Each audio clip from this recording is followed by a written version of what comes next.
नमस्कार दोस्तों, मेरा नाम है अनिल सिंह राजपूत। आप देख रहे हैं Manish sir maths YouTube channel. जैसा कि आपको पता है कि हम ग्रुप डी का कंप्लीट मैथ सिलेबस कर रहे हैं। इस कंप्लीट मैथ सिलेबस सीरीज के क्रम में आज का हमारा टॉपिक है टाइम एंड डिस्टेंस, जिसमें हम ट्रेन पर आधारित सवाल करवाने वाले हैं, है ना। तो आप ध्यान से देखना कि सबसे पहले हमने कौन कौन से टॉपिक कर लिए हैं। हमारा नंबर सिस्टम हो गया है, बोर्ड मास हो गया है, दशमलव हो गया है, भिन्न हो गया है, एलसीएम हो गया है, अनुपात समानुपात हो गया है, प्रतिशत हो गया है, और समय और दूरी में हम ट्रेन पर आधारित सवाल कर रहे हैं। तो अगर आप वीडियो को प्रॉपर मैनर में देखेंगे तो आपको बहुत फायदा होगा, आपकी सिलेक्शन में बहुत हेल्प होगी। तो चलिए गाइस, वीडियो को स्टार्ट करते हैं। जय महाकाल। तो आप 300 मीटर लंबी एक रेलगाड़ी, है ना, एक प्लेटफॉर्म को 39 सेकंड में पार करती है, जबकि वो एक खंबे को 18 सेकंड में पार करती है। प्लेटफॉर्म की लंबाई आपको बताना है। तो मैं आपको पहले ही बता चुका हूं कि रेलगाड़ी एक प्लेटफॉर्म को पार करे या रेलगाड़ी एक खंबे को पार करे, दोनों कंडीशन में उसकी जो स्पीड है वो कांस्टेंट रहेगी। यानी कि फॉर्मूला बनेगा स्पीड बराबर डिस्टेंस अपॉन टाइम। कहने को मतलब फॉर्मूला बनेगा d1 अपॉन t1 बटे d2 बटे t2, है ना। तो इसमें आपको रेलगाड़ी की लंबाई कितनी दी है, 300 मीटर।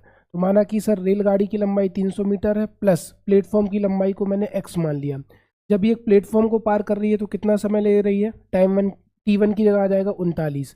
लेकिन जब रेलगाड़ी एक खंबे को पार कर रही है तो कितना समय ले रही है, 18 सेकेंड। और इस बार रेलगाड़ी की लंबाई 300 मीटर है, तो यहाँ पर आ जाएगा 300 बटे कितना है आपका 18। तो 6 तिया 18, सॉरी 3 6 18, 3 एकम 3, 3 तिरका 9, 6 का गुणा करो तो 6 तिया 1800 प्लस 6x बराबर 13 तिया 3900। अब 1800 में से 3900 में से 1800 जाएंगे तो कितने बचेंगे आपके, 18 दूनी 36, 2100। 6x बराबर आ गया 2100, तो x बराबर आ गया आपका 2100 बटे 6। 6 से काट दो तो 6 दूनी 12, 6 ती 18, बचे 3 6 पंचे 30, 350 मीटर। 350 मीटर किसकी लंबाई आ गई, प्लेटफॉर्म की लंबाई आपकी आ गई। अगले सवाल की तरफ चलते हैं कि 54 किलोमीटर प्रति घंटा की चाल से चल रही एक रेलगाड़ी एक प्लेटफॉर्म और एक प्लेटफॉर्म पर खड़े व्यक्ति को क्रमशः 36 सेकंड और 20 सेकंड में पार करती है। प्लेटफॉर्म की लंबाई बताओ, है ना। तो इन्हें बोला कि प्लेटफॉर्म को पार करने में 36 सेकंड का समय ले रही और प्लेटफॉर्म पर खड़े आदमी को पार करने में 20 सेकंड का समय ले रही। अगर मैं दोनों का डिफरेंस ले लूँ तो 36 में से 20 गया, कितना आ गया, 16 सेकंड। अकेले प्लेटफॉर्म को पार करने में कितना समय लगेगा, 16, क्योंकि उसमें से 20 सेकंड किसको पार करने में लग रहा है, आदमी को।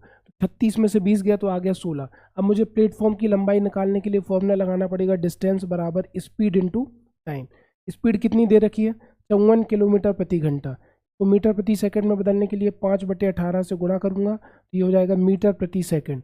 और अकेले प्लेटफॉर्म को पार करने में कितना समय लग रहा है, 16 सेकंड, है ना। काट दो, 18 एकम 18, 18 तिया 54, 5 तिया 15, 15 का 16 में गुणा करोगे तो 15 का 16 में गुणा करोगे 240 मीटर आएगा। अगले सवाल की तरफ चलते हैं। एक व्यक्ति 70 मीटर लंबे एक प्लेटफॉर्म पर खड़ा है। एक रेलगाड़ी प्लेटफॉर्म को पार करने में 5.5 सेकंड का समय लेती है। व्यक्ति को पार करने में 2 सेकंड का समय लेती है। रेलगाड़ी की लंबाई कितनी है वो आपको बताना है ना। तो यहाँ पर फिर वही फॉर्मूला स्पीड बराबर डिस्टेंस अपॉन टाइम, कि जिस स्पीड से रेलगाड़ी प्लेटफॉर्म को पार करेगी उसी स्पीड से उस व्यक्ति को पार करेगी। फॉर्मूला क्या बना, d1 बटे t1 बराबर d2 बटे t2।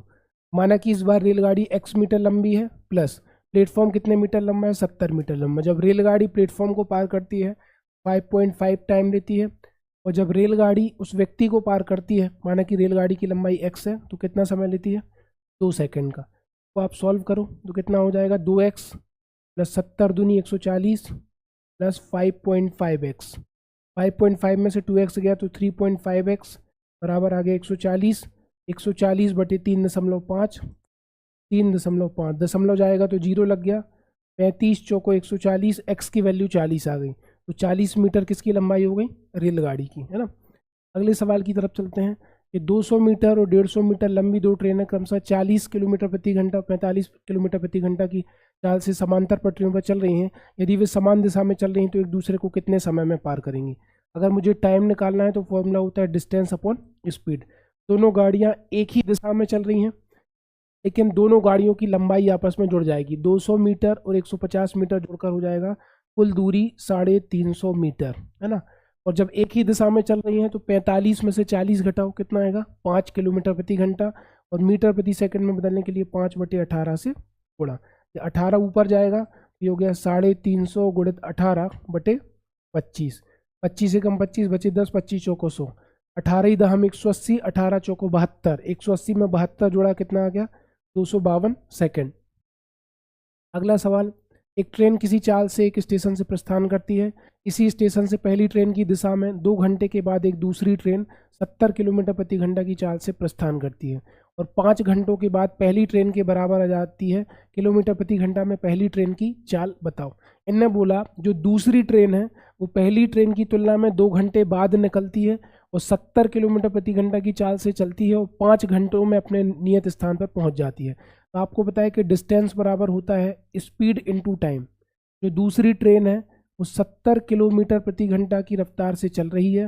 वो कितने घंटे चलती है? 5 घंटे चलती है। 7 पन्ना 35। तो जो दूसरी ट्रेन है वो कितने किलोमीटर की दूरी तय कर रही? 350 किलोमीटर। और दूसरी ट्रेन जितनी दूरी तय कर रही पहली ट्रेन भी उतनी ही दूरी तय कर रही, क्योंकि क्वेश्चन में लिखा है कि 5 घंटों के बाद पहली ट्रेन के बराबर आ जाती है। ये जो दूसरी ट्रेन है वो कितना तय कर रही? 350। पहली ट्रेन भी 350, लेकिन पहली ट्रेन की दिशा में ही 2 घंटे बाद चलती है। मतलब अगर दूसरी ट्रेन 5 घंटे चली तो पहली ट्रेन कितने घंटे चलेगी? 7 घंटे। तो स्पीड निकालने के लिए डिस्टेंस है 350 और टाइम है 7, 7 एकम 7, 7 पन्ना 35, 50। मतलब पहली ट्रेन चली 50 की स्पीड से, उसने 7 घंटे यात्रा की। दूसरी ट्रेन चली 70 की स्पीड से, उसने 5 घंटे यात्रा की। फिर भी दूरी कितनी तय हुई? 350 किलोमीटर। अगले सवाल की तरफ चलते हैं। एक 250 मीटर लंबी मालगाड़ी की गति 33 किलोमीटर प्रति घंटा है। समांतर रेखा पर मालगाड़ी की उसी दिशा में 60 की गति से 200 मीटर लंबी मेल ट्रेन चल रही है, जो मालगाड़ी का पीछा करती है। कुछ ही समय बाद इसे पीछे छोड़ देती है। कितने समय मिनटों में मेल ट्रेन से मालगाड़ी को पूरी तरह से पीछे छोड़ दिया? तो मालगाड़ी की लंबाई और नॉर्मल ट्रेन की लंबाई आपस में जुड़ जाएगी। टाइम बराबर हो जाएगा डिस्टेंस अपॉन स्पीड, है ना। तो 250 और 200 कितना हो गया? 450 मीटर। अब मालगाड़ी जिस दिशा में चल रही उसी दिशा में मेल ट्रेन चल रही है, तो दोनों जब एक ही दिशा में चल रही तो रिलेटिव स्पीड माइनस होगी। 60 में से 33 गया, कितना बचा? 27 किलोमीटर प्रति घंटा। लेकिन आप जानते हो कि आपको इसको मीटर प्रति सेकंड में बताना है। आप कहोगे सर 450 बटे 27 गुणित 5/18। 9 तिया 27, 9 पन्ना 45, 50। 5 एकम 5, 5 दहम 50, 3 एकम 3, 3 छंग 18। ये 6 ऊपर जाएगा, 6 दहम 60 सेकंड आ गया।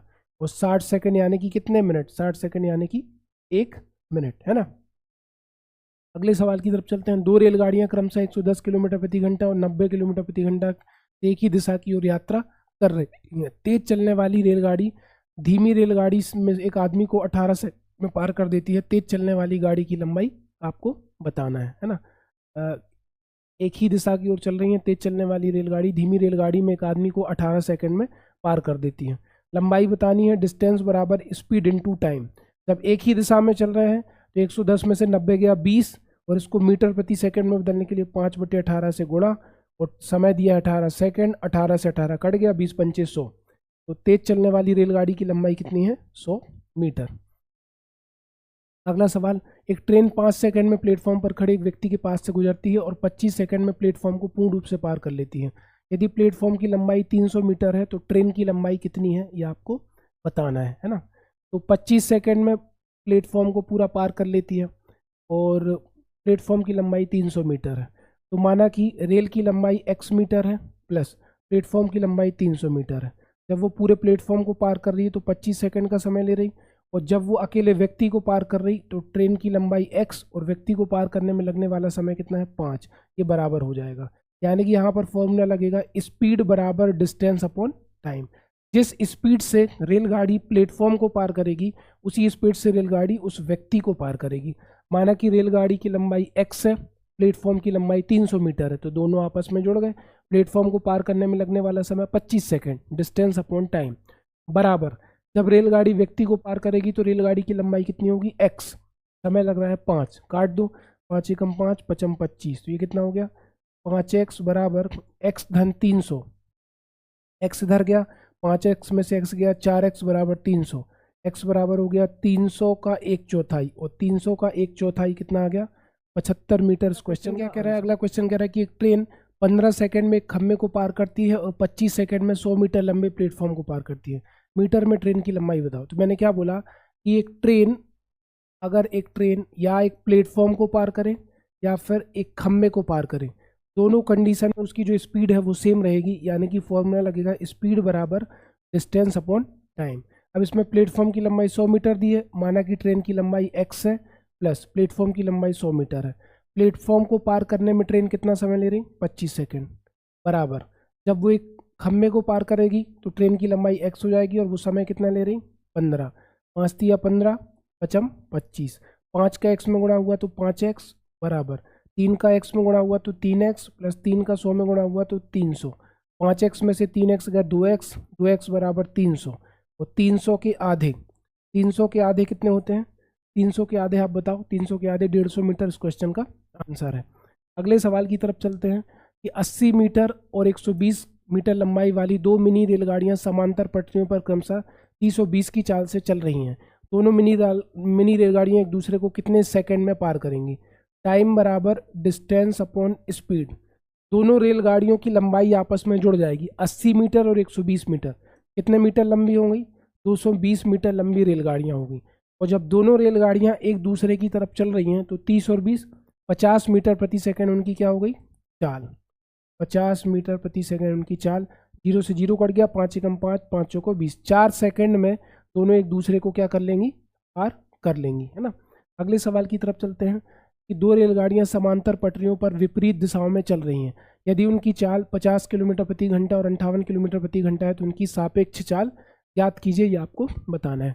विपरीत दिशाओं में चल रही हैं, उनकी चाल इतनी है 50 और 58।